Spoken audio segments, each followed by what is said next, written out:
Hello students, welcome to our online classes. In today's topic, we are going to discuss about cooperative societies, meaning, its a definition, and what are the advantages and disadvantages involved in cooperative societies. Let us know what do you mean by cooperative societies. If you see, cooperation, it is a word derived from Latin, co and operare.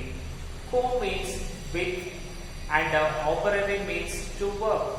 If you see, if you combine both the things, you get working together. Means if you see, the word cooperation means working together for a single task. Okay, Nana? So, if you see, cooperative societies are voluntary associations formed by a group of people. There is different sections of people with a common same interest group. People are combining and making any group, that is association. We call it as cooperative societies. For example, if you see, in our India, Amul is the best example for cooperative societies. If you see, Amul is a dairy product company. What happened Nana? All the dairy product people, పాలు అమ్మే వాళ్ళు ఉంటారు కదా, so వాళ్ళు ఏం చేశారు అంటే, why to go individually, మనం అందరం కలిసి ఒక షాప్ లాగా పెడతాం, దాని నుంచి మనం బిజినెస్ ని జనరేట్ చేద్దాము అని అనుకున్నారు. బికాస్ ఎవ్రీ పర్సన్, సపోజ్ ఇప్పుడు మనము ఫార్మేషన్ చూసామనుకుంటున్నా, ఇప్పుడు ప్రతి ఒక్కరు కూడా డిఫరెంట్ గా ఉన్నారనుకో, ప్రతి ఒక్కరు ఏం చేయాలి, every person need to go outside, you need to sell, you need to see the customer, everything ఉంటుంది. కానీ యాజ్ ఎ కోఆపరేటివ్ సొసైటీ ఒక 10 మెంబర్స్ కలిసి ఒక యూనిటీగా ఫామ్ అయ్యారనుకోండి, అప్పుడు ఏమవుతుంది, అందులో 1% టోటల్లీ మిల్క్ ఎలా తీసుకురావడానికి ఉంటాడు, ఇంకొక పర్సన్ డబ్బులు తీసుకురావడానికి ఉంటాడు, ఇంకొక పర్సన్ ని క్లీనింగ్ సెక్షన్, అంటే డిఫరెంట్ కేటగిరీస్ అయ్యారనుకోండి, వాళ్ళకి బర్డెన్ తగ్గుతుంది and they can get good results from that కదా. సో అందుకే మనకి కోఆపరేటివ్ సొసైటీస్ అనేవి ఫామ్ అయ్యాయి. సో యూజువల్గా ఎవరైతే పూర్ పీపుల్ ఉంటారో వాళ్ళు ఏం చేస్తారు అంటే, అరే మనం అందరం కలిసి చేద్దాము అనే థాట్స్ నుంచి వచ్చిందే ఈ cooperative societies. For example, in general terms మనము అగ్రికల్చర్ ప్రోడక్ట్స్ చూసామనుకోండి, ఫార్మర్స్ కోఆపరేటివ్ సొసైటీ. సో అక్కడ వాళ్ళు ఏం చేస్తారు అంటే, ఇప్పుడు చూడండి, ప్రతి ఫార్మర్ కి కూడా while cultivating you need tractor, water facility, bore facility, right, next pesticides, ఇవన్నీ కూడా కావాలి. సో ప్రతి ఒక్కరి దగ్గర కూడా ఫైనాన్షియల్ గా సపోర్ట్ లేక వాళ్ళు చేయలేకపోవచ్చు. సో వాళ్ళంతా కూడా అంటే ఈ 10-15 మెంబర్స్ కలిసి ఒక గ్రూప్ గా ఫామ్ అయ్యారనుకోండి, ఫామ్ అయ్యి ఏం చేయొచ్చు, వాళ్ళ దగ్గర ఉన్న తల 5,000 10,000 ఒక దగ్గర వేసేసి వాళ్ళందరూ కలిసి ఒక ట్రాక్టర్ కొనవచ్చు లేదా. యా, సో ఇక్కడ ఏమవుతుంది, ఒక సింగిల్ పర్సన్ కొనలేడు, కానీ ఆ 10 మెంబర్స్ కలిస్తే కొనగలుగుతారు. అలాంటి ఆలోచన నుంచి పుట్టిందే ఈ కోఆపరేటివ్ సొసైటీస్ అన్నమాట. దాంట్లో మనం చెప్పుకున్నాం కదా, Amul is the best example for cooperative societies. So అక్కడ టోటలీ డైరీ ఫార్మ్స్ అన్ని కూడా ఉంటాయి. Now coming to the definition, according to Indian cooperative societies act 1912 and section 4. So ఇది మనకి కోఆపరేటివ్ సొసైటీస్ రిజిస్ట్రేషన్ అప్పుడు అవసరం ఉంటుందనా. సో వాళ్ళు కోఆపరేటివ్ సొసైటీని ఎలా డిఫైన్ చేశారు అంటే, cooperative society is a society which has its objectives for the promotion of economic interest of its members in accordance with the cooperative principles. అంటే ఏంటన్నా, according to the cooperative societies act వీళ్ళు ఏం చేస్తారు అంటే, ఆ group లో ఎవరైతే members ఉన్నారో, అంటే why they have started the cooperative society, వాళ్ళ పర్పస్, వాళ్ళ ఇంట్రెస్ట్ తెలుసుకొని ఆ మెంబర్స్ ఆఫ్ దట్ సొసైటీని డెవలప్ చేసేదే ఈ కోఆపరేటివ్ సొసైటీస్ అని చెప్పారు. Now let us go. How many members we need to start any cooperative society? So if you want to start any cooperative society, we need minimum 10 members to start that one. Okay. In this also, in cooperative societies, we have two stages. If you want to start interstate, అంటే మనం within the state కనుక start చేయాలి అనుకోండి 10 members are more than enough. But if you start multi state అంటే 2-3 states లో కనుక మీ business ని start చేయాలి అనుకున్నారనుకోండి మినిమం 15 members అనేవాడు కావాలి అనమాట. ఓకేనా? సో ఈ ఇంటర్ స్టేట్ లో ఏం చేయాలన్నా అంటే according to cooperative societies act 1912 ప్రకారము, ఓకే, కోఆపరేటివ్ సొసైటీస్ యాక్ట్ 1912 ప్రకారం మనము వాటిని రిజిస్ట్రేషన్ చేయించుకోవాలి. అలాగే మీరు మల్టీ స్టేట్ లో కనుక చేయాలి అనుకోండి according to 2002 multi state cooperative societies act 2002 ప్రకారం మనం ఏం చేయాలన్నా రిజిస్ట్రేషన్ అనేది చేయించుకోవాలి. And how many we need? 50 members or 8. And in case of maximum members అనేది ప్రిస్క్రైబ్ చేయలేదన్నా. But as the moment we are starting the business, మనము society form చేసేప్పుడే అనుకుంటాం అరే మనకు ఒక 100 members ఉంటే చాలు, 200 members ఉంటే చాలు. అంటే based on the size of our company, that is size of our society మనము ప్రిస్క్రైబ్ చేసుకుంటాం కదా, ఆల్రెడీ డిసైడ్ చేసుకుంటాము అండ్ వాటిని మనము ఇంప్లిమెంట్ చేసేస్తాము. నా let us go with the advantages of cooperative societies. Okay, the first one is simple formation. So already we know what is that, minimum 10 members are more than enough to start the business, correct? So comparing to other businesses, there is no legal formalities included. అంటే మనకి legal formalities government తో registration అనేది ఒకటే ఉంటుంది అనమాట. Suppose మీరు joint stock company చూసారనుకోండి, we have lots of legal formalities. But whereas coming to the cooperative society మనకి అలాంటి ఇష్యూస్ ఏమీ లేవు. కాబట్టి మనం ఏం చేయొచ్చునన్నా సింపుల్ గా మన కోఆపరేటివ్ సొసైటీస్ ని ఫామ్ చేయొచ్చు. Just we need 10 people, minimum 10 people కావాలి. అండ్ వాళ్ళందరూ కూడా ఇంట్రెస్టెడ్ గా ఉంటారు, అరే మనం కోఆపరేటివ్ సొసైటీ స్టార్ట్ చేద్దాము, మనం సెల్ఫ్ గా డెవలప్ అవుదాము అనే థాట్స్ ఉంటే చాలు. We can start cooperative society. ఓకేనా? మనం వచ్చేసి democratic management. So if you see democratic management అంటే ఏంటన్నా, it is maintained by the members of society itself. ఓకేనా? మళ్ళీ మనకి సపరేట్ గా ఎంప్లాయీస్ కావాలి అలాంటివి ఇలాంటివి ఉండవు అన్నమాట. జస్ట్ అందులో ఆ 10 members మినిమం అని చెప్పాము కదా, ఆ 10 members లోనే 1 member టోటల్ ఆ మేనేజరియల్ యాక్టివిటీస్ అన్ని కూడా చూసుకుంటా ఉంటారు. And coming to the democratic management అన్న, irrespective of the number of shares, అంటే వాళ్ళు ఎంత డబ్బు ఇన్వెస్ట్ చేశారు, సపోజ్ 10,000 చేశారా, 1 lakh చేశారా, 10 lakhs చేశారా అనేది ఎలాంటి ఇష్యూస్ ఉండవు. ప్రతి ఒక్కరికి కూడా సింగిల్ మ్యాన్ సింగిల్ ఓట్ అనే కాన్సెప్ట్ తో ఇది కోఆపరేటివ్ సొసైటీ అనేది రన్ అవుతుంది. సో దీనివల్ల ఏంటన్నా ఎవరు కూడా ఇబ్బంది పడాల్సిన అవసరం లేదు. సపోజ్ మనము ఒక మేనేజర్ని కనుక ఎలక్ట్ చేసుకుంటున్నాం అనుకోండి సొసైటీలో, సో ప్రతి ఒక్కరికి సింగిల్ ఓట్ కాబట్టి ప్రతి ఒక్కరికి కూడా ఈక్వల్ ఇంపార్టెన్స్ ఇవ్వడం జరుగుతుంది. దీనివల్ల ఏంటన్నా ఎలాంటి క్లాషెస్ లేకుండా హ్యాపీగా వాళ్ళ సొసైటీని రన్ చేసుకుంటా ఉంటారు. నెక్స్ట్ వన్, థర్డ్ వన్ వచ్చేసి కన్నా service motive. So if you see any business, the main objective of any business is earning profit.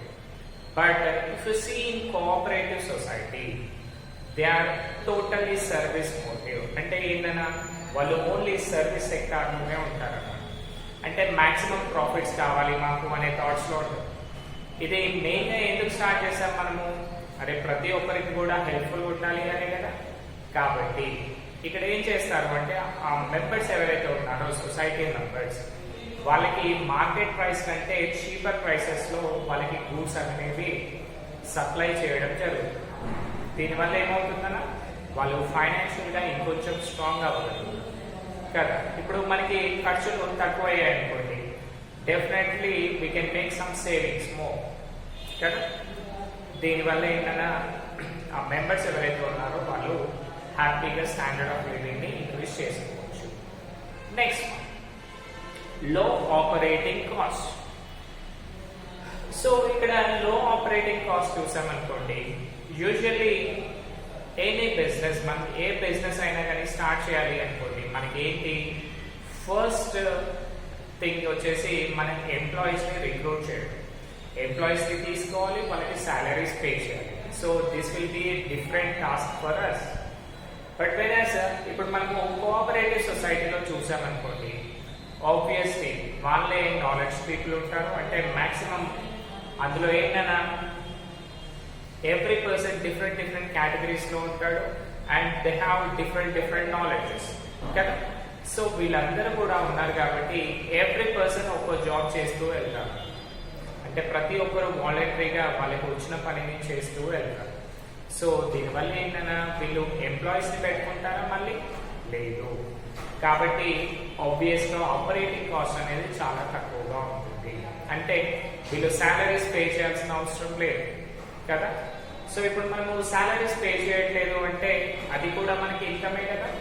So దీనివల్ల ఏమవుతుందన్నా ప్రొడక్షన్ కాస్ట్ అనేది తక్కువ అవుతుంది. ప్రొడక్షన్ కాస్ట్ తక్కువ అంటే మనకి ఆపరేటింగ్ కాస్ట్ తక్కువ. ఇన్ కేస్ ఇప్పుడు మనకి ప్రైస్ ఆఫ్ ద గుడ్ తక్కువలో వచ్చింది అనుకోండి, మనం ఏం చేయొచ్చు, మార్కెట్ ప్రైస్ కంటే తక్కువ ప్రైస్లో సేల్ చేయొచ్చు. So that maximum demand will be for our products itself. So దీనివల్ల ఏంటంటే మార్కెట్లో మంచిగా ఈజీగా జాయిన్ అవ్వచ్చు and we can make our company more developed. Correct, right.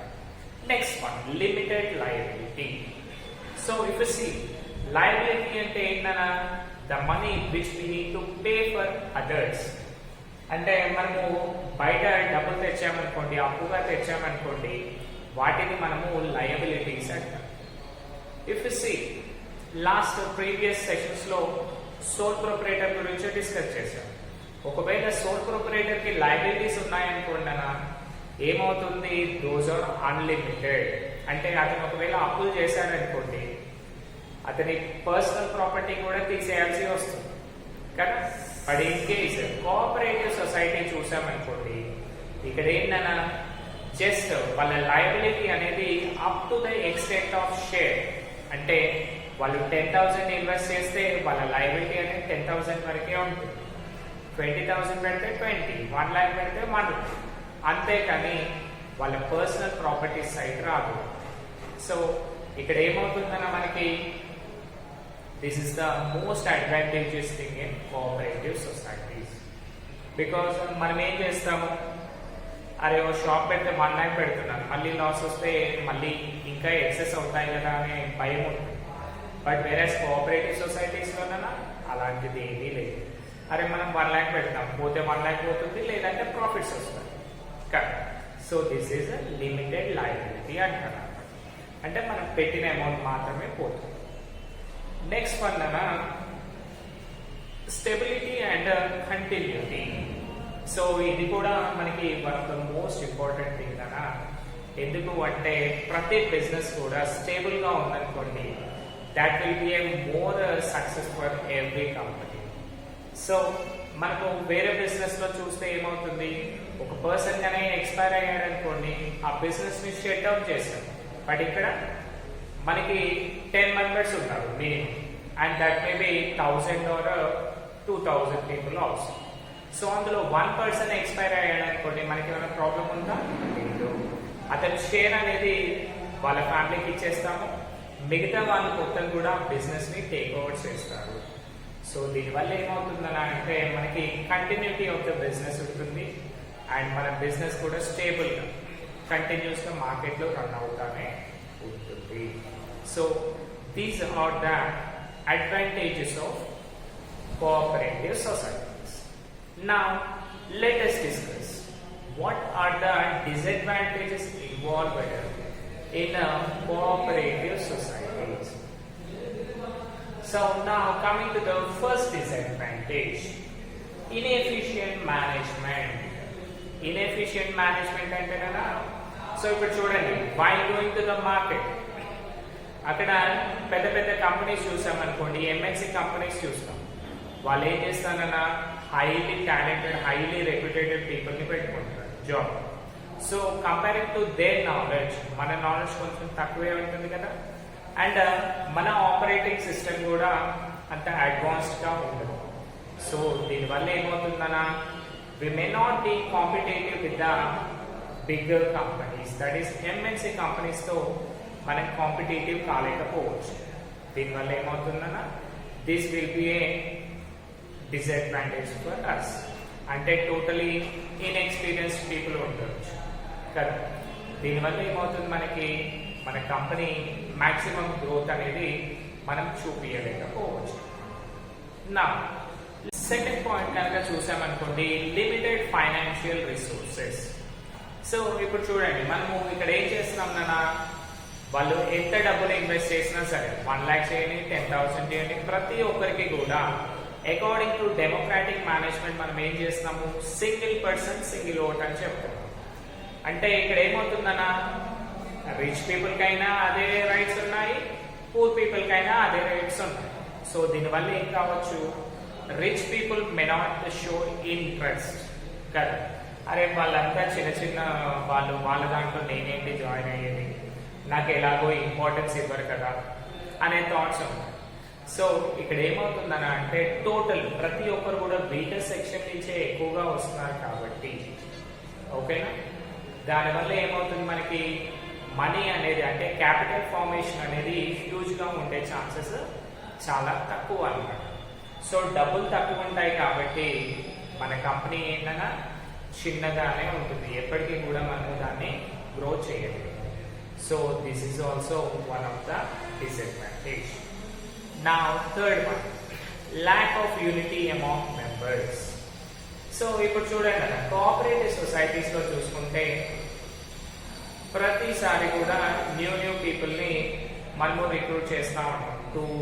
2 years 3 years ఒకసారి ఎలక్షన్స్ కండక్ట్ చేస్తున్నాము, and at the same time వాళ్ళతో interactions అయ్యి మన బిజినెస్ స్టార్ట్ చేస్తాం.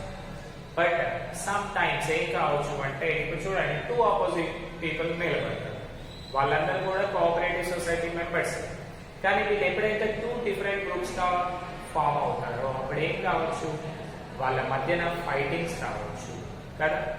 ఒకవేళ ఫైటింగ్స్ కనుక అయ్యాయనుకోండి, ఆబ్వియస్గా ఏమవుతుందన్నా, they are ready to quit the society.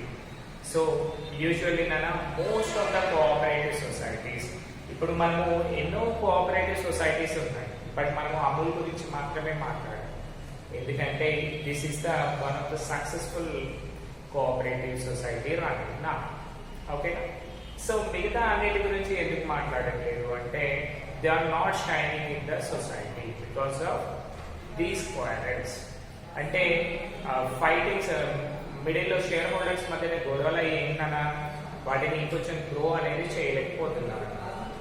So this is also one of the disadvantage. నా next one, lack of incentive to work hard.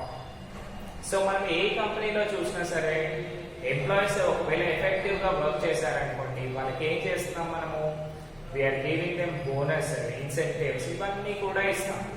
But cooperative society కన్నా, కోఆపరేటివ్ సొసైటీకి ఎన్ని ప్రాఫిట్స్ వచ్చినా సరే, మనం ఫస్ట్ ఏదైతే ప్రిస్క్రైబ్ చేశామో శాలరీ, వాటిని మాత్రమే ఇస్తాము. దీనివల్ల ఏం కావచ్చు, అరే నేను ఇంత కష్టం ఎందుకు పడాలి, ఎలాగో నాకు అదే శాలరీ వస్తుంది కదా అనే థాట్స్ వచ్చే ఛాన్స్ ఉంటుంది కదా. దానివల్ల ఏంటన్నా, మనము పర్ఫెక్ట్గా మన ప్లాన్స్ని ఎగ్జిక్యూట్ చేయగలిగాం. ఓకే, నా ద లాస్ట్ పాయింట్ అన్నా, non transferability of shares.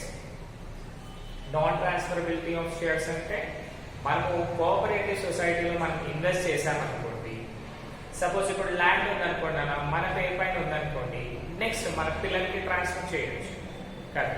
But whereas cooperative society, if you are starting the shares in that, ఒకవేళ మీరు ఉన్నంత వరకు మాత్రమే ఆ కంపెనీలో మీకు మెంబర్షిప్ అనేది ఉంటుంది. ఆఫ్టర్ దట్ మీరు రిమూవ్ అయిపోతారు తప్ప మీ ఫ్యామిలీకి ఎలాంటి సపోర్ట్ ఉండదు. అంటే మీ ఫ్యామిలీ మెంబర్స్ని మీ ప్లేస్లో జాయిన్ చేస్తారు. దీనివల్ల ఏమవుతుందన్న మ్యాక్సిమం పీపుల్ ఇంట్రెస్ట్ చూపించకపోవచ్చు కదా. So these are some of the disadvantages of cooperative societies and it's a most important point అన్న. It may come for 10 marks point of view also. Okay, hope you all understood. Thank you.